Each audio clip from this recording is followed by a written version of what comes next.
அனைவருக்கும் வணக்கம். பாரம்பரிய திருவள்ளுவர் குலவம்சம் பிரசன்ன ஜோதிடர் சுப மாரிமுத்து திருப்பூரிலிருந்து இந்த பதிவு உங்களுக்காக. ஐயா வணக்கங்க ஐயா. வணக்கம் ஐயா. ஐயா இப்போது மக்கள் சார்பாக ஒரு கேள்வி இன்றைக்கி நான் கேட்கலான் இருக்கேன். கேளுங்க ஐயா. ஐயா அதாவது இந்த ஜாதகத்தில் முடக்கு இருக்கு, ஜாதகத்தையும் முடக்கிருச்சு, கண்டிப்பாக அதனால் வாழ்க்கையில் நிறைய பிரச்சனைகள் அப்படின்னு சொல்லி நிறைய பேர் கேட்குறாங்க. கண்டிப்பாங்க ஐயா. இந்த முடக்குங்கிறது என்னங்க ஐயா? அதற்கும் கர்மாவுக்கு ஏதாவது சம்மந்தம் இருக்காங்க ஐயா? ரொம்ப பற்றி சொன்னீங்கன்னா ரொம்ப உதவியாக இருக்குங்க. நல்ல கேள்விங்க ஐயா. இந்த கர்மாவே முதல்ல எங்கேருந்து வருது அப்படிங்கிறது தான் இப்போ நம்ம சொல்ல போகிறோம். இதுவரைக்கும் எத்தனையோ கருத்துக்களெல்லாம் நீங்கள் இந்த உலகத்தில் கேட்டிருப்பீங்க. ஆனால் இந்த பதிவில் நீங்கள் பொறுமையோடு இந்த கருத்தை ஒரு இனிமையோடு நிதானமாக கேட்டிங்கன்னா உங்களுடைய ஊழ்வினை கர்மா எங்கிருந்து உருவாச்சு, இதனுடைய இந்த கர்மானால் நாம் என்ன கஷ்டப்படுறோம், நாம் இந்த பூமியில் பிறக்கிறதுக்கு என்ன வரம் வாங்கி வந்தோம், நம்ம பாவ புண்ணியமெல்லாம் ஜாதக கட்டத்தில் போய் எப்படி எடுக்கிறது, நம்மளுடைய தோஷம்னு சொல்கிறோமே அந்த தோஷம் எப்படி கிரியேட் ஆகுது, நம்ம இந்த பூமியில் பிறக்கும்போது கொண்டு வந்த கர்மாவா, இல்லை கடவுளே நம்மளுக்கு ஒரு தண்டனையாக கொடுத்த கர்மாவா, இல்லை நம்ம இந்த பூமிக்கு வந்ததுக்கு அப்புறம் செய்த கர்மாவா, இது எல்லாத்தையுமே நம்ம பொறுமையாக கேட்கணும்னா கண்டிப்பாக இந்த பதிவை நீங்கள் பொறுமையோடு கேளுங்க. உங்களுக்கு இதில் ஒரு பெரிய ஒரு ரகசியம் ஒன்று அடங்கியிருக்குது. அந்த ரகசியத்தை தான் இன்றைக்கி இந்த உலகத்துக்கு அரங்கேற்றம் பண்ணுறேன். இந்த முடக்கு நம்ம ஐயா கேட்டதில் ஒரு அற்புதமான ஒரு விஷயம் என்ன அப்படின்னு கேட்டிங்கன்னா, முடக்குங்கிறது அந்த காலத்தில் பெரிய திறமையை கட்டி போட்டு வச்சுட்டா நம்மனால் அது இயங்க முடியுமா? முடியாது இல்லைங்களா ஐயா? முடியாது. அப்போது அதே மாதிரி ஜாதக கட்டத்தில் நமக்கு வேண்டிய யோகத்தை கடவுளே நம்மளுக்கு நாம் செய்த பாவத்தினால அது முடக்கி வச்சிருச்சுன்னா அந்த பாவகத்தை அந்த ஜாதகர் அனுபவிக்க முடியுமா? அனுபவிக்க முடியாது. அப்போது அந்த அனுபவிக்க முடியாமல் வெளி உலகத்தில் போய் நம்ம தேடி போன பிறவியில் செய்த பாவத்தை இந்த பிறவியில் நீங்கள் தேடி கண்டுபிடிச்சி வாழ்க்கையில் நீங்கள் எப்போ மேலுக்கு வர்றது? அப்போது அந்த கர்மா 12 ராசி கட்டத்துக்குள்ள 27 நட்சத்திரத்தில் 9 கிரகங்களுக்குள்ள ஒரு பெரிய ஒரு ஆத்துமாத்துமான கர்மா, உங்கள் பூர்வ ஜென்ம கர்மா இதுக்குள்ளே எங்கேயோ ஒரு இடத்துல முடங்கியிருக்குது. இந்த முடக்க மட்டும் உங்கள் ஜாதகத்தில் நீங்கள் கண்டுபிடிச்சிட்டிங்கன்னா ஹைலைட்டாக வாழ்கிறதுக்கு, இந்த உலகத்தில் சுதந்திரமான வாழ்க்கை வாழ்கிறதுக்கு ஒரு மிகப்பெரிய பொக்கிஷம் உங்கள் ஜாதகத்துக்குள்ளேயே இருக்குது. அப்போது அந்த ஜாதகத்துக்குள்ளே நாம் போன பிறவியில் நம்ம கர்மா நாம் என்ன செய்திருப்போன்னு உங்களுக்குள்ளே பெரிய குழப்பம் இருக்கும். என்னங்க ஐயா, நீங்கள் என்ன கர்மா பண்ணிட்டு வந்தீங்க, நாம் போன பிறவியில் நம்ம யாரை ஒரு வதச்சோம், யாரை நம்ம மனசை புண்படுத்தினோம், நம்ம தாத்தாவுக்கு சோறு போட்டோமா, நம்ம பாட்டனுக்கு சோறு போட்டோமா, நம்ம முப்பாட்டனுக்கு சோறு போட்டோமா, நம்ம கொள்ளுப்பாட்டனுக்கு சோறு போட்டோமா, அப்போ நம்ம அப்பாவுக்கு நம்மளை பெற்றவருக்கு நம்ம சாப்பாடு கொடுத்தோமா, இவங்களுக்கெல்லாம் நம்ம சேவை பணிமடைகள் செஞ்சோமா, நம்மளுடைய உறவுகளுக்கெல்லாம் அரவணைச்சு போனோமா, நம்மளுடைய இந்த மாதிரி நாம் இரத்த சம்பந்த உறவுகளை இருந்து தான் இந்த உலகத்துக்கு நம்ம வெளியில் வந்திருப்போம். அப்போது வெளியில் நீங்கள் நிற்கிறீங்க, அப்படியே மேலே போய் பார்த்தீங்கன்னா ஒரு 7 தலைமுறையில் ஒவ்வொருத்தரும் செய்த கர்மாவெல்லாம் நம்ம பிளட்டு ரிலேட்டிவாக இப்போ நீங்கள் கரண்ட்டில் இருக்கிறவங்க கிட்ட தான் டெபாசிட் பண்ணியிருக்கோம். அப்போ இது தெரியாமல் நாம் ஜாதகத்துக்குள்ளே போய் தசாபுத்தி நல்லா தனுங்க இருக்குது, நான் ரொம்ப கஷ்டப்படுறேன், என் ஜாதகத்தில் போய் பார்த்தேன் எல்லா கிரகங்களும் நல்ல வலிமையாக இருக்குன்னு தான் சொன்னாங்க, ஆனால் இன்னும் என்னுடைய கடன் அடையலை, இன்னும் என்னோடய கர்ம தீர்ந்த மாதிரியே தெரியல, எனக்குள்ளே ஒரு தாட்டு என்னமோ நான் ஒரு பின்தங்கின வாழ்க்கையிலே வாழ்ந்துட்டுருக்கேன் அப்படின்னு நீங்கள் சொல்லும்போது, அப்போ இதையெல்லாம் தாண்டி ஒரு கர்மா உங்களுடைய ராசி கட்டத்துக்குள்ளே எங்கேயோ ஒரு பக்கத்தில் ரகசியமாக புதைஞ்சிருக்கு. அப்போது அந்த ரகசியமாக புதைஞ்சிக்கக்கூடிய அந்த முடக்கு தான் இன்றைக்கி இந்த உலகத்துக்குள்ளே நீங்கள் தெரிஞ்சுக்கக்கூடிய விஷயம். அப்போ அந்த முடக்குங்கிறது ஒன்று உண்மை. இந்த உலகத்துக்கு நம்மளை எல்லாத்துலேயும் நல்லா யோசிச்சு பாருங்கள். 12 ராசி கட்டம் இருக்குதுங்களா ஐயா? ஆமாங்க ஐயா. ஆனால் கிரகம் எத்தனை இருக்குதுங்க? 9 தான் இருக்குங்க ஐயா. ஆமாம், 12 ராசிக்கு 12 கட்டத்துக்கு 12 கிரகம் கொடுத்துருக்கலாமல்ல கடவுள். அப்போ ஏன் 3 கட்டத்தை மட்டும் எம்டி பண்ணி மீதி 9 கிரகத்தை வச்சுக்கிறாருன்னா, அப்போ நாம் செய்த 3 தலைமுறை கர்மாவுக்கு அது எந்த கட்டம் பிளாக் ஆகுதோ அந்த கட்டத்துக்குள்ளே ஏதோ ஒரு ரகசியம் இருக்கிறனால தானே எங்கேயோ ஒரு பக்கத்தில் நீங்கள் கண்டிப்பாக கர்மாவில் மாட்டுவீங்கிறது கடவுளே படைச்சு தானே இதை உருவாக்கியிருக்காரு. 12 ராசிக்கு 12 கட்டம் கொடுத்துருந்தா எங்கே நீங்கள் சுற்றி வந்தாலும் ஏதோ ஒரு வீட்டுக்குள்ளே போய் உட்காந்துக்கலாம். ஆனால் ஒரு வீடு சுத்தமாக இருக்குது, ஒரு வீட்டில் 4 கிரகம் இருக்குது, ஒரு வீட்டில் 3 கிரகம் இருக்குது, ஒரு வீட்டில் 5 கிரகம் இருக்குது, ஒரு 3 வீடு 4 வீடு காலியாக இருக்குது. அப்போ எங்கேயோ ஒரு ராசி கட்டத்துக்குள்ளேயே கடவுளுடைய கர்மா விளையாட்டு, அது ரகசிய விளையாட்டு தான். அப்போது இந்த இடத்துல தான் உங்கள் ஜாதகத்தில் முடக்கு இருக்குது. இந்த முடக்கை நீங்கள் எப்படியெல்லாம் அதை ஆராய்ச்சி பண்ணி கண்டுபிடிக்க முடியும் அப்படிங்கிற ஒரு விஷயத்தை தான் இன்றைக்கி நம்ம இந்த உலகத்துக்குள்ளே இதை நுழைக்க போகிறேன். இப்போ அப்பா செய்த பாவம்னு ஒன்று இருக்குமில்லங்க ஐயா, நம்ம அறியாத வயசில் தெரியாதில்ல, அப்பா செய்த பாவம்னு இருக்கும். அப்பாவுடைய சொத்து பிள்ளைக்குத்தானா, அப்பாவுடைய பாவம் பிள்ளைக்குத்தானே, என்னங்க ஐயா? சரி, அப்போ தாத்தா இருக்கிறாரு, தாத்தாவுடைய கர்மா உயிர் எங்கே எழுதி வைக்கிறாருங்க? அப்போது மகனை விட்டுறாரு. அப்போ தாத்தா மாதிரியே முகம் இருக்குது, தாத்தா மாதிரியே அவருடைய நடை உடை பாவனை இருக்குது, அவர் தாத்தாவுடைய ஜீனு தான் அப்படின்னு இவர் சொல்லும்போது, அப்போ தாத்தாவுடைய சொத்து பேரனுக்கு சொந்தம்னா தாத்தாவுடைய பாவம் எங்கே போகுங்க? Very good. அப்போ அப்போது இந்த கர்மா எப்படி டிரான்ஸ்ஃபர் ஆகுதுன்னு உங்களுக்கு தெரியுதா? அப்போ நீங்கள் போன பிறவியில் அந்த தாத்தாவுடைய பேரனை நீங்கள் பிறக்கிறதுக்கு கர்மம் உங்களை செயல்பட வச்சுருக்குது. அதனால் நீங்கள் தாத்தாங்கிறீங்க. அதனால் அந்த கௌரவமாக எங்கள் தாத்தா சம்பாரித்த சொத்து நான் தான் அனுபவிக்கணுங்கிற விதியை நீங்கள் உருவாக்கிறீங்க. அப்போது இந்த ஜாதகத்தில் அந்த ஊழ்வினை தோஷந்தான் ஏதோ ஒரு வழியில் உங்களை கர்மாவை செயல்படுத்துது. அதனால தான் இந்த ஜாதகத்தில் எந்த ஒரு முடக்கை எடுக்கிறதா இருந்தாலும் சூரியன் என்ற நட்சத்திரம் எதுவோ அந்த நட்சத்திரத்துக்கு எந்த வீடு முடக்காகுதோ அங்கே தான் உங்களுடைய கர்மா ஒளிஞ்சிருக்கும். இதுதான் உங்களுடைய பெரிய ஒரு பொக்கிஷமான ரகசியம். சரிங்க ஐயா, இப்போ இதில் நவகிரகங்கள் 9 இருக்கும்போது ஏன் சூரியனை மட்டும் நம்ம இதில் எடுத்துக்கணும்னு நீங்கள் சொல்கிறீங்க? நல்ல கேள்விங்க ஐயா. நீங்கள் கேட்டீங்க பார்த்தீங்களா, 9 நவகிரகம் இருக்கும்போது சூரியனை மட்டும், அந்த சூரியன் என்ற நட்சத்திரம் பிறக்கும்போது அந்த வீடு மட்டும் முடக்காகுன்னு நீங்கள் கேட்டீங்க இல்லையா? இதுதான் அற்புதமான கேள்வி. ஏன் அப்படின்னு கேட்டிங்கன்னா, சூரியன் அப்பாவோட உயிர் கரு போய் அம்மாவுடைய பனிக்கூடத்தில் கர்ப்பத்தில் வச்சு 10 மாதம் 300 நாள் சுமந்து நீங்கள் இந்த பூமிக்கு வெளியில் வரும்போது நீங்கள் என்ன பாவத்தை இவங்க விதைச்சாங்களோ அந்த கர்மாவை வாங்கிட்டு தான் நீங்கள் வெளியில் பிரசவமாகறீங்க. இதுதானே? அப்போ சூரியன் என்ற நட்சத்திரம், அந்த சூரியனுங்கிறது உயிர் கருவல்லவா, அப்பாவுடைய உயிரணுக்கள் அம்மாவுடைய கருவிக்குள்ளே போய் நாம் குழந்தை வடிவத்தில் இருந்து 300 நாள் பாவ உன்னித்த பதிவில் ஏட்டு எழுதி ஒரு ஜாதகத்தை கையில் கொடுத்து பிறந்த உடனே உங்களுக்கு ஒரு ஏட்டை பெரட்டி நீ இப்படித்தான் விதி, இனிமேல் இப்படித்தான் நீ வாழணும்னு சொல்லி உங்கள் கர்மாவை நீங்கள் கர்மாவோடு தானே வெளியில் பிறக்கிறீங்க. அப்போ சூரியன் என்ற நட்சத்திரம் தானே இந்த உலகத்துக்கு ஒரு பெரிய ஒரு மகத்துவம். இப்போ பாருங்கள், விடிய வரைக்கும் நம்ம முழிச்சிட்ருக்குறோம், காலையில் சூரிய உதயமானால் அவங்கவுங்க செயல்படுறோம். மீதி எல்லா கிரகங்களுக்குமே வெளிச்சத்தை கொடுக்கக்கூடிய சக்தி சூரியனுடைய பிம்ப ஒளிக்குத்தானே உண்டு, என்னங்க ஐயா? அதனால தான் மேசத்து உச்ச வீடுன்னு சொல்லி மேசத்தை உச்சம்னு சொல்லி சூரிய உச்சத்தை அங்கே தான் வச்சாங்க. அப்போது அந்த காலச்சக்கரத்துக்கு 5ஆம் இடம் பூர்வ புண்ணியஸ்தானத்தில் போய் சிம்மத்தில் கொண்டு போய் சூரியனை ஆட்சி வீடுன்னு வச்சாங்க. அப்போது சூரியனில் இருந்து தான் அந்த மையப்புள்ளி உருவாகுது. அப்போ உங்களுடைய ஜாதகத்தில் அந்த சூரியனாகப்பட்டவர் பிறக்கும்போது நீங்கள் உங்கள் ஜாதகத்தை நீங்கள் எடுத்துக்கங்க ஐயா. நீங்கள் இன்றைக்கே போய் கதவை திறந்து உங்கள் பெட்டியை திறந்து பீர்வாவுக்குள்ளே உங்களுடைய ஜாதகம் இருக்குது, அந்த ஜாதகத்தை எடுத்து ஜோதிடர்கிட்டையே நீங்கள் சந்தேகம் கேட்குறக்கு முன்பு நீங்களே உங்களுடைய கர்ம பற்றி தெரிஞ்சுக்கிறதுக்கு இந்த பதிவில் உங்களுக்கு ஒரு ரகசியத்தை சொல்லித்தரேன்.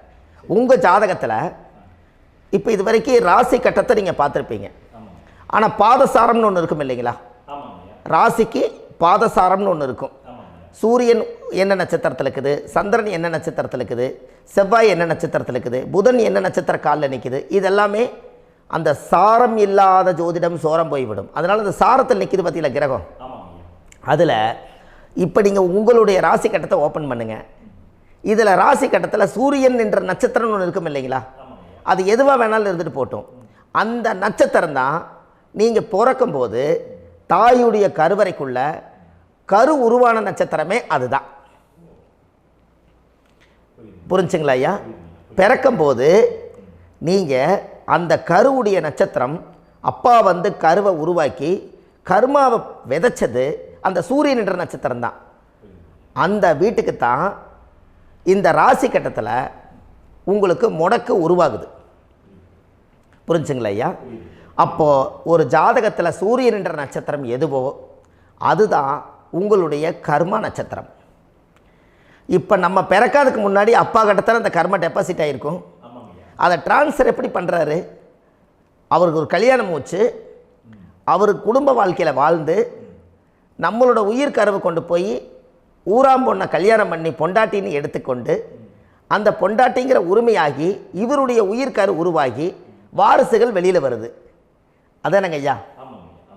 அப்போது அந்த சூரியன் என்ற நட்சத்திரம் தான் இந்த உலகத்தில் ஒரு பிரம்மாண்டமான நட்சத்திரம். இந்த நட்சத்திரம் உங்கள் மனசுக்குள்ளே ஏதாவது இருந்துச்சுன்னா உங்கள் வீட்டில் ஏதாவது ஒரு நல்ல விஷயங்கள் நீங்கள் பண்ணுறதா இருந்தால் அந்த கர்மா நட்சத்திரம் சூரியனுடைய நட்சத்திரம் இருக்குது பார்த்தீங்களா, அந்த நட்சத்திரத்தில் எந்த ஒரு சேவைகளும் செய்யக்கூடாது. அதுதான் கர்மா. அதை போய் நீங்கள் ஆக்டிவேட் பண்ணி விட்டீங்கன்னா அது முன்னோர்களை வந்து நீங்கள் வந்து தொந்தரவு பண்ண மாதிரி.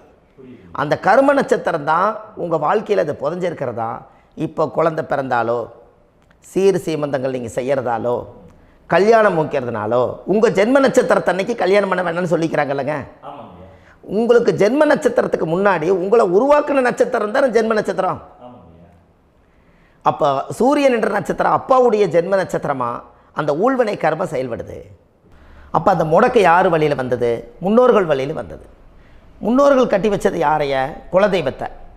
அப்போ அந்த குலதெய்வத்தை போய் சாமிக்கு போய் வீடு வாசல்லாம் வலித்து குலதெய்வத்தை போய் தேங்காய் பழம் பூ மாலை கல்கண்டு வாங்கி அர்ச்சனை பண்ணி ஒரு அன்னதானம் ஒன்று பண்ணிவிட்டு சாமிக்கு பொங்கல் வச்சு நைவேத்தியம் பண்ணிவிட்டு உங்கள் ஜாதகத்தை வச்சு பூஜை பண்ணிவிட்டு வாங்க. அதுக்கப்புறம் தான் உங்கள் கர்மாவை கண்டுபிடிக்கிறதுக்கு வழியே பிறக்கும். குலதெய்வத்தை வணங்காமல் கோவிந்தா கோவிந்தா என்று பல தெய்வத்தை வணங்கினாலும் பலனொன்றும் இல்லைன்னு அந்த காலத்தில் முன்னோர்கள் சொல்லி வச்சுக்கிறாங்களா இல்லைங்களா?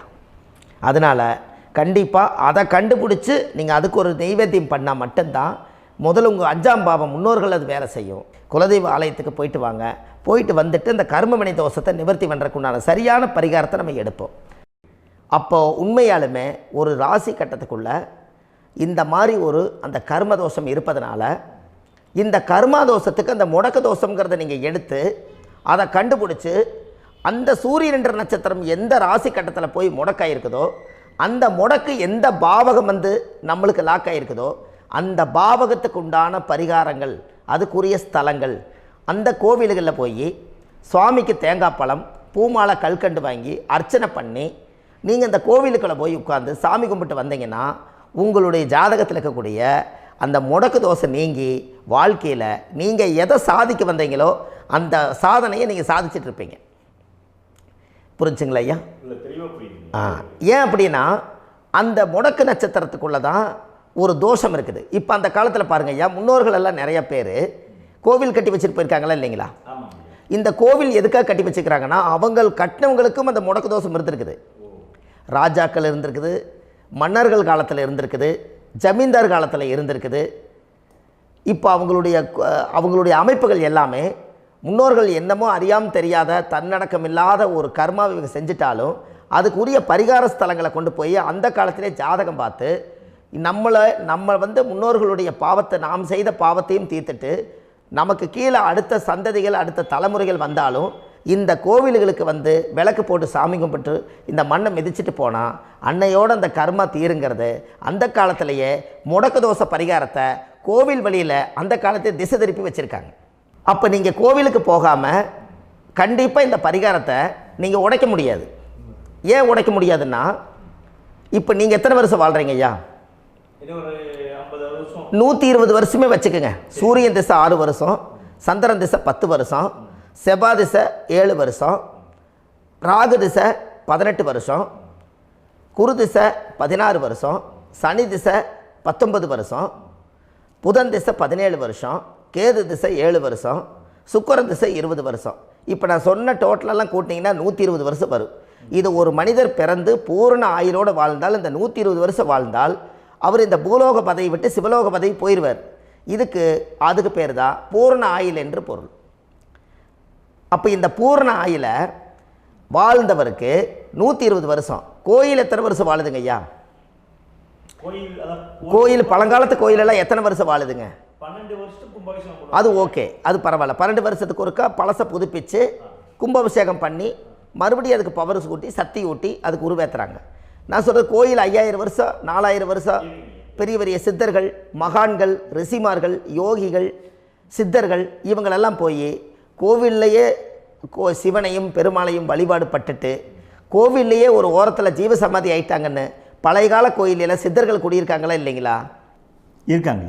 இருக்காங்கல்லங்க ஐயா. அப்போது நாம் 120 வருஷம் வாழ்கிறோம், கோவில் 5000 வருஷம் வாழுது. எங்கே சக்தி அதிகமாக இருக்குன்னு சொல்லுங்க? கோவிலில் தாங்க ஐயா. கோயில் தான், அதில் ஒன்றும் மாற்றம் இல்லைங்களே. கோயில் தாங்க. அப்போ கோவிலில் தான் அந்த சக்தி இருக்குதுன்னு நீங்கள் சொல்கிறீங்க. அப்போ உங்களுடைய கர்மாவை உடைக்கிறதுக்கு 120 வருஷம் பெருசா 5000 வருஷம் பெருசான்னு சொல்லுங்கள்? 5000 தாங்க. அப்போ 5000 வருஷம் உள்ள அலைகள் எத்தனை அந்த சிவனுக்கு இப்போ சிவன் கோயிலே உங்களுக்கு முடக்கு தோஷத்துக்கு ஒரு கோயில் வருதுன்னு வச்சுக்கோங்க. அந்த கோவிலில் எத்தனை முடக்குகளுக்கு உண்டான கோவில்கள், எத்தனை பழங்களை ஊற்றி சாமிக்கு அபிஷேகம் பண்ணியிருப்பாங்க, எத்தனை பால் கூட ஊற்றிருப்பாங்க, பன்னீர், தேன், இளநீ, மஞ்சள் நீர், திருமஞ்சனம், அபிஷேகம், பொங்கல், நைவேத்தியம் இத்தனையும் செஞ்சு அந்த சிவனை சிவனாக பார்த்து அந்த கருவறைக்குள்ள ஒரு கிராணங்கள் வரும்போதும் கூட பாதுகாப்பு பண்ணி வச்சு நல்ல சக்தியோடு அந்த கருவறையை புத்தியோடு அவங்க வேலை செஞ்சு அந்த காலத்தில் வச்சுருக்காங்களா இல்லைங்களா? அப்போது நம்ம வீட்டை அவ்வளோ சுத்தமாக வச்சுருக்க முடியுமா? என்னதான் வாஸ்து இருந்தாலும் முடியாது இல்லைங்களா? அப்போது அவ்வளவு ஒரு பவர்ஃபுல்லான கோவில் அந்த முடக்கு தோஷத்துக்குள்ளே ரகசியமாக அந்த கோயில் அடங்கியிருக்குது. உங்கள் ஜாதகத்துக்குள்ளே உண்மையாலுமே ஊழ்வினை கோயில், கர்மவினை கோயில் அதுக்குள்ளே இருக்குது. அந்த ஜாதகத்தை கணிச்சு பார்த்தா கரெக்டாக உங்களுடைய ஜாதகத்தில் அப்பாவுடைய கருவறையிலேருந்து உயிர் உருவாகிற நேரத்தில் இருந்து இப்போ வரைக்கும் நீங்கள் கரண்ட்டில் வாழ வரைக்கும் அந்த கர்ம கூட வர்றதை ஒரே ஒரு இடத்துல போனால் மட்டும்தான் விட்டுட்டு வர முடியும். அது எந்த வீடு அப்படின்னு கேட்டால் உங்களுக்கு அப்பாவுடைய கர்மா வழியில் போய் அந்த கோவில் பழையகால கோயில், பழையகால தெய்வங்கள், அந்த கோவில் தான் உங்கள் ஜாதகத்துக்குள்ள ரகசியமாக இருக்கும். அது ஏன் இந்த பதிவில் உங்களால் சொல்ல முடியாது அப்படின்னா, இந்த பதிவில் ஏன் உங்க சொல்ல முடியாதுன்னா உங்கள் ஜாதகம் தெரியாமல் என்ன கோயிலை நீங்கள் சொல்லுவீங்க? இப்போ பொதுவாக ஒரு நட்சத்திரத்துக்கு ஏதோ ஒரு கோவிலை அவங்க சொல்லி நீங்கள் போயிட்டு வர்றீங்கன்னு வச்சுக்கோங்க. ஆனால் அது வேலை செய்யலைன்னா நம்மளுக்கு என்னங்க இவ்வளோ கஷ்டப்பட்டு போய் அதை பலனடையிலேன்னு கேள்வி கேட்டக்கூடாது. உங்கள் ஜாதகத்தை நீங்கள் கொண்டாங்க, உங்கள் டேட் ஆஃப் பர்த் டயத்தை போட்டு ஜாதகத்தை கணிச்சு நீங்கள் சூரியன் என்ற நட்சத்திரத்துக்கு உங்களுடைய கர்மவினை கோவில் யார், உங்களுடைய முடக்கு யார், ஊழ்வனை தோஷத்துக்கு உண்டானவர் யார், தாய் வழி கர்மா யார், தந்தை வழி கர்மா எது, நீங்கள் பிறக்கும்போது வந்த கர்மா என்ன, இது எல்லாம் கணிக்காமல் பொதுவாக ஒரு கோயிலில் போய் நீங்கள் பாட்டுக்கு சாமி கும்பிட்டு வந்தால் பலன் எப்படி கிடைக்கும்? கண்டிப்பாக கிடைக்காதுங்க ஐயா. என்னங்க ஐயா? அது தெரிஞ்சு பண்ணாதான் சரியா? ஒரு டாக்டர்கிட்ட போகிறீங்க, என்னை அப்படியே ஸ்கேன் பண்ணி ஒரே ஒரு மாத்திரை கொடுங்கன்னு கேட்டால் டாக்டர் கொடுப்பாருங்களா? அவர் என்ன பிரச்சனை இருக்குதோ அதை முதல்ல கண்டுபிடிச்சி ஸ்கேன் பண்ணி பார்த்து ரிப்போர்ட் எடுத்து அது மூலியமாக தான் கொஞ்சம் எடுத்து ஐயா உங்களுக்கு இந்த பிரச்சனை, இதுக்கு தீர்வுக்கு இதுக்குண்டான மெடிசன், இது இப்படித்தான் சாப்பிடணும்னு அது முறையாக சொல்லி அந்த உயிர் வாழ வைக்கிறாரு டாக்டர். அவர் ஒரு தெய்வ வடிவத்தில். கரெக்டுங்களா ஐயா? அப்போ உங்களோட கர்மா எங்கே செயல்படுது அப்படின்னா, இந்த முடக்க நீங்கள் இந்த பதிவில் தெரிஞ்சுக்கங்க. அதுக்குரிய நட்சத்திரம் என்னன்னு தெரிஞ்சு வச்சுங்க. உங்கள் ஜாதகத்தில் சூரியன் என்ற நட்சத்திரத்தை எடுத்துக்கங்க. அந்த வீட்டுக்கு முடக்க இந்த பதிவில் எந்த வீடு லாக் ஆகிருக்குதுங்கிறத நான் உங்களுக்கு இந்த வீட்டில் சொல்கிறேன். அந்த வீட்டு நீங்கள் பாருங்கள், உங்களுடைய லக்கணத்துக்கு அது எந்த வீடு. இப்போ லக்கணத்துக்கு ஒரு 7வது வீடுன்னே வச்சுக்கோங்க. அப்போ லக்கணத்துக்கு 7வது வீடே முடக்கு. அப்படி ஒரு முடக்கு ஆகிப்போச்சுன்னா ஒரு ஜாதகத்தில் லக்கணம் தான் 1, 7ஆம் இடம்ங்கிறது மனைவி ஸ்தானம். ஒரு ஆணுடைய ஜாதகத்துக்கு 7ஆம் இடம் தான் மனைவி. அவருக்கு நல்ல மனைவி அமையாமல் ஆடம்பரம் இருந்தும் வீடு அரண்மனை மாதிரி இருந்தும் அந்த மனைவியை ஒரு சந்தோஷமாக அவர் அனுபவிக்க முடியாது. புரிஞ்சுங்களா ஐயா? சந்தோஷமாக அனுபவிக்க முடியாது. ஏன் அப்படி? 7ஆம் இடத்துல தான் அவரோட கர்மா உட்கார்ந்துருக்குது. கரெக்டாக சொன்னீங்க. 7ஆம் இடத்துல தான் அந்த கர்மா உட்கார்ந்துருக்குது. அப்போ அந்த 7ஆம் இடத்துல இருக்கக்கூடிய அந்த கர்மா போன பிறவியில் நீ மனைவிக்கு சோறு போடாமல் மனைவியை கட்டி வச்சு அடிக்கிறதும், மனைவியை துன்புறுத்துறதும், அந்த மனைவி இருக்கவே இன்னொரு வாழ்க்கைக்குள்ளே போகிறதும், இங்கே வாழ வேண்டிய தாம்பத்திய சந்தோஷத்தை கொண்டு போய் இன்னொரு இடத்துல கொடுக்கறதும், தெரிஞ்சிருந்தே நம்மளுடைய மனசுக்குள்ளே திருடுத்தனமாக வாழ்கிறதும், இது எல்லா கர்மாவும் போன பிறவியில் நாம் செய்த ஊழ்வினை கர்மா தான் உங்கள் ஜாதகத்தில் 7ஆம் இடம் முடக்கு. அப்போ அந்த 7ஆம் இடம் முடக்கா இருந்துச்சுன்னா கண்டிப்பாக உங்கள் ஜாதகத்தில் நீங்கள் என்ன அனுபவிச்சிட முடியும்? நல்ல நண்பர்கள் கிடைக்க மாட்டாங்க, நல்ல ஒரு பார்ட்னர்ஷிப் அமையாது, நல்ல ஒரு நட்பு வட்டங்களில் எதையும் அனுபவிக்க விடாது, ஒரு அங்கீகாரமான உறவுகளில் போய் நம்ம ஸ்ட்ராங்காக நிற்க முடியாது. 7ஆம் இடம் என்பது தாம்பத்திய வாழ்க்கை, பூர்த்தி இல்லாத வாழ்க்கையாக இருக்கும். இப்படியெல்லாம் அந்த ஜாதகத்தில் ஒரு பொதுவாக ஒரு ஜாதகத்தில் 7ஆம் பாவம் முடக்காயிட்டால் இந்த கர்மாவை அவர் அனுபவிச்சுக்கிட்டே இருப்பார். இது எப்போத்தான் அதுக்கு ஒரு தீர்வு வேணுங்கய்யா? அந்த கோயில் எதுன்னு நீங்கள் கரெக்டாக சொன்னீங்க. இப்போ இது மனிதனால் செயல்படுது. மனிதர்கள் தான் கோயிலை கட்டி வச்சாங்க. தெய்வத்தை விட ஒரு காலத்தில் மனிதர்களுக்கு மகிமை ஜாஸ்தி. ஏன்னா சாதாரண ஒரு மண் பூமியாக இருந்த இடத்த மனிதர்கள் தான் கோயில் கட்டி ஒரு மகிமைப்படுத்தி புண்ணியம் பண்ணி வச்சாங்க. மனிதர்களுக்கு சக்தி அதிகம்தான், ஆனால் பிரபஞ்சத்துக்கு அதை விட சக்தி அதிகம் அல்லவா? ஐயா, நீங்கள் கோவிலுக்கு போய் அந்த கர்மா உடைக்கிறதுக்கு கோவிலில் சக்தி இருக்குது, ரைட்டு. ஆனால் நம்ம வீட்டுக்கும் கோயிலுக்கும் ஒரு மிகப்பெரிய தொடர்பு என்னென்னா, அந்த கோயில் கட்டுறவங்க எல்லாமே பழைய காலத்து கோயிலெல்லாம் பாருங்கள், பஞ்சபூதத்தை வச்சு கட்டியிருப்பாங்க. பஞ்சபூதத்தை வச்சு தான் கட்டுவாங்க கோயில். அது உங்களுக்கு தெரியணும் இல்லைங்களா? பஞ்சபூதம்னா நீர், நெருப்பு, காற்று, பூமி, ஆகாயம். இந்த பஞ்சபூதத்தினுடைய சக்திகள் எல்லாம் ஒரே நேர்கோட்டுக்கு என்னைக்கு வருதோ அன்னைக்கு தான் அந்த கோவிலுடைய பாலக்கால் போட்டு 1000-2000 வருஷம் நிலச்சி நிற்கிறது. காரணம், இந்த பிரபஞ்சத்தில் பஞ்சபூதம் எப்படி நிலச்சி நிற்குதோ அதுபோல் 5000 வருஷம் நிற்கிறதுக்கு அந்த பஞ்சபூத சக்தி வச்சு தான் சாமி சிலையை பிரதிஷ்டை பண்ணி வச்சுருப்பாங்க. அதனால தான் இந்த கோயில்கள் எல்லாம் 5000 வருஷமாயும் எத்தனையோ கிராணங்களை எல்லாம் தப்பிச்சிருக்கிறதுக்கு காரணம். அப்பேற்பட்ட புண்ணிய ஸ்தலம் உங்களுக்கு எதுன்னு தெரியணும் அல்லவா? என்னங்கய்யா? அப்பேற்பட்ட புண்ணிய ஸ்தலம் உங்களுக்கு எதுன்னு தெரிஞ்சால் தானே நீங்கள் போய் செய்ய முடியும், இல்லாட்டி கண்டிப்பாக தெரியாது. அப்போ இந்த முடக்கு தோஷத்தை கடவுள்கிட்ட கொண்டு போய் ஒப்படைக்கணும். நாம் பிறக்கும் போது கொண்டு வந்த கர்மாவை நாம் இருக்கும் காலத்தில் கொண்டு போய் இந்த கர்மாவை சுத்தப்படுத்தி, நீங்கள் பாவ ஆத்மாவை இந்த பூமியில் பிறந்து பூலோகத்தில் எல்லா புண்ணியத்தையும் செஞ்சுட்டு இந்த பூலோகத்தை விட்டு நீங்கள் போகும்போது புனித ஆத்மாவாக போகணுன்னா உங்கள் கர்மாவை கொண்டுட்டு போகாதீங்க, கர்மாவை நிவர்த்தி செய்யுங்க. என்னங்கய்யா? அப்போ கர்மாவை சுத்தப்படுத்துங்க. கர்மாவை சுத்தப்படுத்திட்டு உங்களுக்கு பிறக்கிற குழந்தைகளுக்கு அந்த கர்மாவை டிரான்ஸ்ஃபர் பண்ணாமல் உங்களோட நில் பண்ணுங்க. ஒரு உதாரணம் சொல்லட்டுங்களா ஐயா? ஒரு காந்தம் ஒன்று இருக்குது இல்லைங்களா? ஒரு காந்தம்ங்கிறது ஒரு தாத்தாவாக வச்சுக்கோங்க. ஒரு இரும்பை கொண்டு போய் வச்சா ஒட்டு மோட்டாதா? அப்போ ஒட்டுனோடனே காந்தம்ங்கிறது தாத்தா, அவருக்கு பிறந்த வாரிசுக்கு அந்த கர்ம டிரான்ஸ்ஃபர் ஆயிருமா? சரி, இன்னொரு இரும்பை கொண்டு போய் வைங்க, ஒட்டு மோட்டாதா? அப்போ அது பேரனுக்கு வைங்க, பேரனுக்கு வந்துருச்சு அந்த கர்மா. இன்னொரு இரும்பை கொண்டு போய் வைங்க, அந்த காந்தத்துக்கு நேர் இன்னொன்று வைங்க, ஒட்டு மோட்டாதா? அப்போ அதை கொண்டு போய் நம்ம கொள்ளு பேரனுக்கு வைங்க. இப்படியே டிரான்ஸ்ஃபர் ஆகி தலைமுறையாக இந்த கர்மா தொடர்ந்துக்கிட்டே இருக்குது. இந்த இடத்துல கொண்டு போய் காந்தத்துக்கு இரும்பு ஒட்டிகிட்டே இருக்குதுல்ல, இந்த இடத்துல ஒரு மரக்கட்டை செஞ்சு கொண்டு போய் கரெக்டாக வச்சுக்கினே போட்டுமா? அந்த மரக்கட்டையை கொண்டு போய் வைக்கிறவர் யார்? மரக்கட்டை வச்சுட்டு அடுத்த வாரிசு புனிதமாக பிறந்துட்டு அந்த மேலே இருக்கிற கர்மாலாம் இந்த அடுத்த இதுக்கு வராதில்ல. இதுதாங்க ஐயா கர்மா. தொடர்ந்து வரக்கூடிய கர்மாவை அதை நில் பண்ணணுங்கிறதுக்கு பேர் தான் இந்த உதாரணத்தை சொன்னவங்களுக்கு. அப்போ நாம் இந்த பூலோகத்தில் நம்ம ஒரு தாயுடைய கருவறையில் இருந்து தொப்புள் கொடி அறுக்கும் நேரம் நாம் என்ன கர்மாவை வாங்கி வந்திருந்தாலும் அதையெல்லாம் ஆராய்ச்சி செய்து ஜாதகத்தில் முழுமையாக கண்டுபிடிச்சி ஒரு காலம் இல்லைனாலும் ஒரு காலம் நம்ம நல்லா இருக்கிறதுக்காக, நம்ம வாரிசுகள் எல்லாம் நலமடைஞ்சு வளமடைஞ்சு வர்றதுக்காக இந்த கர்மா தோஷத்தை கரெக்டாக கண்டுபிடிச்சி சரியான கோவிலுக்கு போய் நீங்கள் கர்மாவை நிவர்த்தி பண்ணி அங்கே பூஜை புனஸ்தானங்கள், சகசரநாம பூஜைகள், ஓமங்கள், வழிபாடுகள் இதெல்லாம் நீங்கள் செஞ்சு உங்களுடைய பாவத்தை எல்லாம் கழித்து உங்கள் ஜாதகத்தவே யோகமாக மாற்ற முடியும்.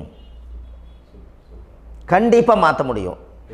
ஏன்னா நம்ம யாரை நம்பி செய்கிறோம்? சரியான கடவுள்கிட்ட வழிகாமிக்க போகிறோம். அப்போ கடவுள் பொய்யாயிருவாரா? ஐயா நம்ம அதாவது அந்த காலத்தை சொல்லுவாங்க, சத்தியுள்ள சாமி கும்பிட்டு புத்தி உள்ள உள்ளே பெக்கணும்னு சொன்னாங்க. 16 வதபதன்னு பெக்கலை, எல்லாம் அறிவோடு பெற்றாங்க. அதனால் எல்லாமே தாய் தந்தைகள் பேச்சை கேட்டாங்க. அன்றைக்கி எல்லாருமே தாய் தந்தைகளுக்கு தூணாக நின்னாங்க. அப்போ அந்த காலத்தில் சத்தியுள்ள சாமி கும்பிட்டு புத்தி உள்ள உள்ளே பெக்கணும்னு சொல்லி அன்றைக்கி அறிவோடு பெற்று இந்த கர்மாவை ஆளுக்கு ஒரு கர்மாவை டிரான்ஸ்ஃபரை பிரித்து எல்லாரும் சுத்தப்படுத்தினாங்க. இன்றைக்கி நம்ம ஒரு குழந்தை 2 குழந்தை பெற்று வச்சுருக்கோம். அவங்களுக்கே இவ்வளவு கர்மா வந்துருச்சுன்னா இந்த குழந்தைகளுக்கு என்னைக்கு இந்த கர்மாவை போய் கண்டுபிடிச்சி நீங்கள் எப்போ சரி பண்ணுவீங்கன்னு. அப்போ இந்த வாழ்க்கையில் ஏதோ ஒரு பிரபஞ்ச சக்தி நம்மளை அறியாமல் என்னமோ ஒரு இயக்கத்தில் கொண்டு போய் விட்டுருச்சுங்களா? அப்போ இனிமேலாவது இந்த கர்மாவில் இருந்து கண்டிப்பாக நம்ம நிவர்த்தி ஆகணும்னு சொன்னால் இந்த முடக்கு தோஷத்தை யாரெல்லாம் கண்டுபிடிச்சி இந்த ஊழ்வினை கர்மாவில் இருந்து நாம் கருவறையில் சுமக்கும் போது 10 மாதம் நீங்களாம் என்னென்ன நினச்சிருப்பீங்க? அதாவது கருவறைக்குள்ள கருப்பாக ஒரு பிண்டம் இடப்பக்கம் கிடக்கையில் இந்த பூமிக்கு வரும்போது நீங்கள் என்னென்ன நினச்சிருப்பீங்க? இந்த பிறந்ததுக்கு அப்புறம் வந்து தான் அம்மா தெரியுது, அப்பா தெரியுது, தாத்தா தெரியுது, பாட்டி தெரியுது, இந்த உலகத்தில் கண்கொள்ளாத காட்சிகள் எல்லாம் தெரியுது, எல்லாம் தெரியுது. ஆனால் 10 மாதம் உங்கள் வாழ்க்கையில் நீங்கள் இருக்கும்போது நீங்கள் என்னென்னலாம் நினச்சி இந்த பதிவில் இறைவன் கொடுத்தாரோ அதையெல்லாம் அனுபவிக்கத்தான் வந்தீங்க. அதுக்கு இடையில இருக்கிறதான கர்மா. இந்த ஒரு விஷயம் உங்களுக்கு கிடச்சிருச்சுன்னா நீங்கள் எல்லாருமே ராஜயோகமாக பிழைப்பீங்கள்ல. இதில் ஏழை பணக்கார யாரையுமே சொல்ல வரல.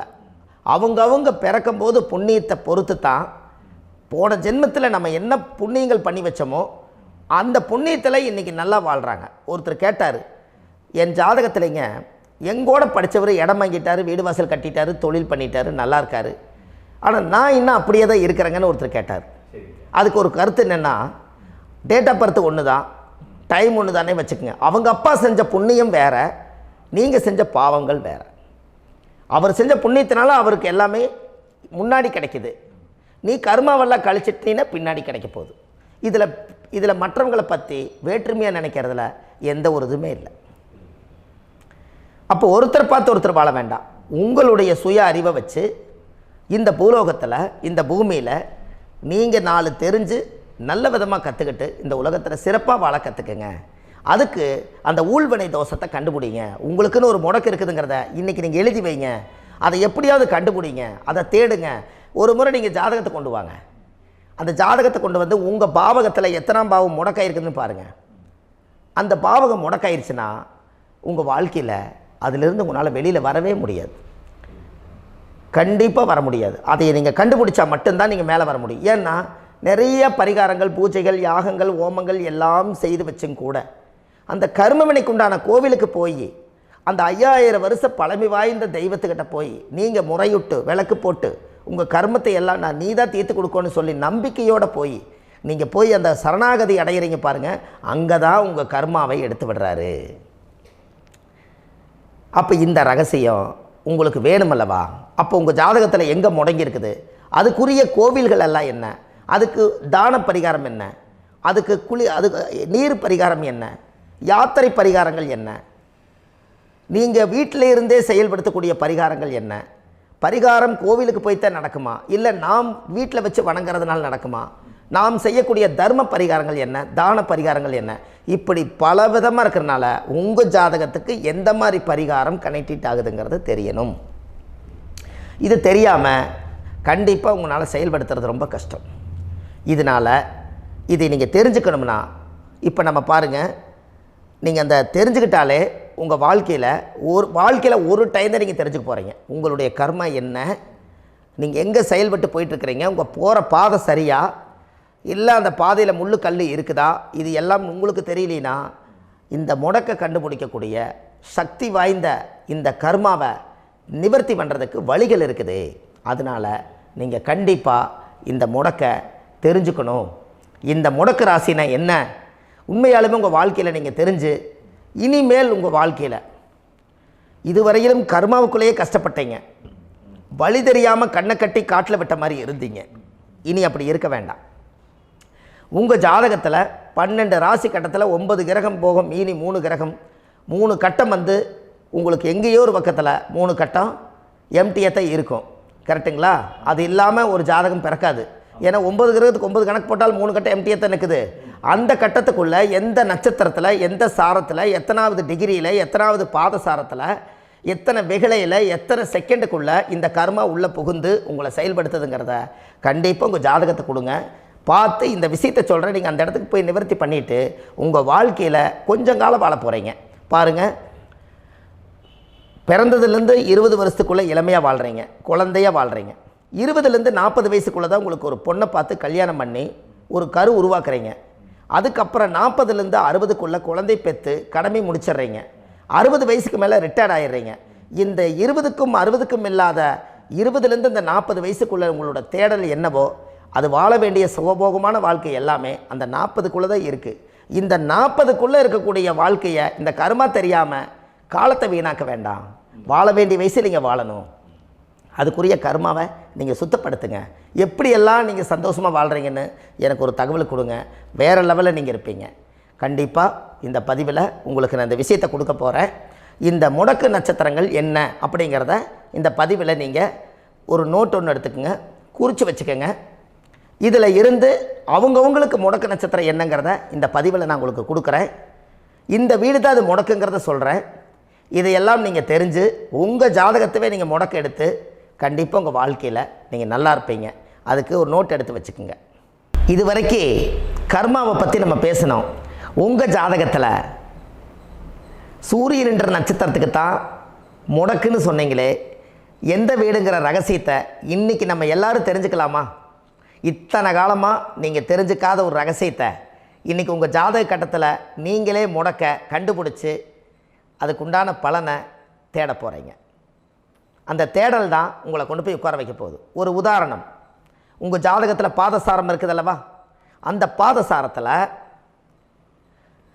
சூரியன் என்ற நட்சத்திரம், சூரியன் நின்ற நட்சத்திரம் பாதசாரத்தில் கரெக்டாக எடுங்க. இது வரைக்கும் நீங்கள் தெரிஞ்ச விஷயத்தில் ஒரு ரகசியத்தை இப்போ நான் சொல்கிறேன். கார்த்திகை நட்சத்திரத்தில் சூரியன் என்ற நட்சத்திரம் கார்த்திகையாக இருந்தால் கடகராசி கடக வீடு தான் முடக்கு. அங்கே தாய் வீடு தான் முடங்கி போகுது. அப்போ தாய் வீட்டு கர்மா தான் உங்கள் ஜாதகத்தில் இருக்குது. அப்போது தாயுடைய கர்மாவை நீங்கள் நிவர்த்தி பண்ணணுன்னா தாய்க்கு பாத பூஜை பண்ணி அதுக்கு பால் அபிஷேகம் பண்ணி தாய்க்கு அந்த தீர்த்தம் எடுத்து நீங்கள் தலையில் தெளித்து தாயுடைய கால் பாதத்தை நீங்கள் தொட்டு கும்பிட்டு உங்கள் கர்மாவை நீங்கள் கழிக்க போகணும். அது என்ன கர்மாங்கிறத உங்கள் ஜாதகத்தில் எத்தனை டிகிரியில், எத்தனை பாகை கலை வெகலையில், எந்த நட்சத்திர சாரங்களில் எப்படி எப்படி இருக்குன்னு பார்த்து தான் உங்களுக்கு பரிகாரத்தை எடுக்க முடியும். அதற்கு முதல் தாய் வீடு முடங்கி போனதுனால முதல்ல தாய் வீட்டுக்கு நீங்கள் பெற்ற கடமைக்கு ஒரு பரிகாரத்தை செய்யுங்க. அதுக்கப்புறம் இந்த கர்மாவை கண்டுபிடிக்க உங்களுக்கு ஒரு சரியான பாதையை உங்களுக்கு நான் விளக்கி கொடுக்குறேன். கிருத்திகை நட்சத்திரத்தை பற்றி இந்த பதிவில் நீங்கள் பார்த்தீங்க. அடுத்த பதிவில் ரோகிணி நட்சத்திரத்தை பற்றி அடுத்த பதிவில் நம்ம பார்ப்போம். நம்ம ஆன்லைன்லேயே ஜாதகம் பார்க்குறோம். உங்கள் date of birth, time, place கொடுத்தீங்கன்னா போதும். உங்களுக்கு ஜாதகத்தை கணிச்சு ஃபோன்லேயே உங்களுக்கு கர்ம ராசி கண்டுபிடிச்சி உங்களுக்கு உண்டான கர்ம பரிகாரத்தை சொல்லி உங்கள் வாழ்க்கையில் ஒரு வெளிச்சத்தை கொண்டு வர்றதுக்கு என்றைக்கும் உங்களுக்கு உறுதுணையாக இருப்பேன். நீங்கள் கண்டிப்பாக இந்த பதிவுகள் எல்லாம் இது உங்களுக்காகத்தான். இது அதிகாலை நேரத்தில் பிரம்ம முகூர்த்தத்தில் இந்த பதிவை உங்களுக்கு முழுமையாக சமர்ப்பணம் பண்ணுறேன்.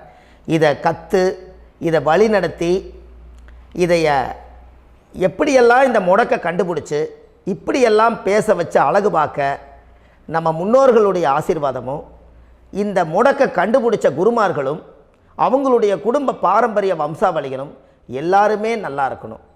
அதுக்காக இந்த நேரத்தில் நான் வந்து அடியேன் சுப மாரிமுத்தாக இருந்து திருப்பூர்லேருந்து இந்த பதிவை உங்களுக்கு நான் கொடுக்குறேன்.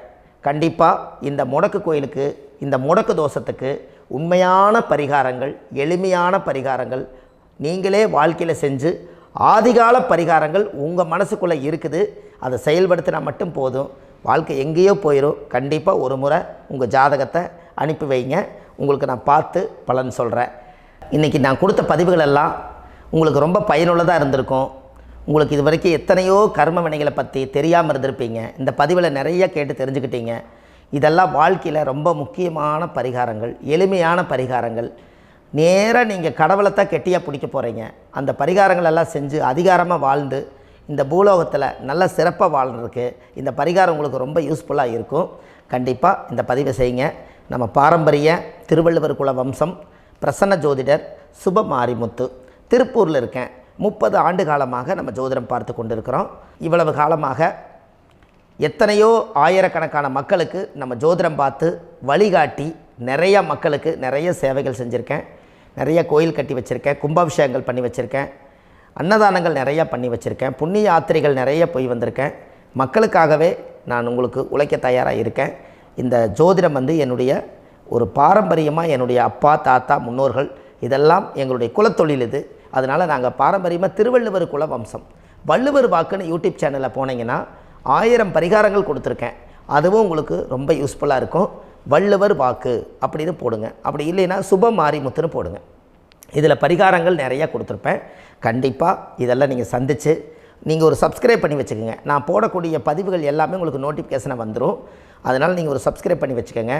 தினமும் ஒரு தகவல் உங்களுக்கு கொடுத்துக்கிட்டே இருக்கேன். இதெல்லாமே உங்களுக்கு ஒரு பெரிய சந்தோஷமான நிகழ்ச்சிகள். என்றைக்கும் உங்களோட நான் வாழ்கிறேன். உங்களுடைய குடும்பத்தில் நான் ஒருத்தராக இருந்து குடும்ப ஜோதிடராக நான் இருப்பேன். கண்டிப்பாக ஆயுளுள்ள வரைக்கும் உங்களுக்காக இந்த ஜோதிடத்துக்கு உழைச்சி உங்கள் குடும்பத்தில் ஒருத்தராக நான் வந்து ஒரு ரத்த உறவில் நான் வந்து இந்த பூர்வ ஜென்மத்தில் உங்களுக்கு நான் கடமைப்பட்டிருக்கேன். கண்டிப்பாக அடுத்த பதிவில் உங்களை நான் சந்திக்கிறேன். வாழ்வது ஒரு முறை, வாழ்த்தட்டும் தலைமுறை. நன்றி, வணக்கம்.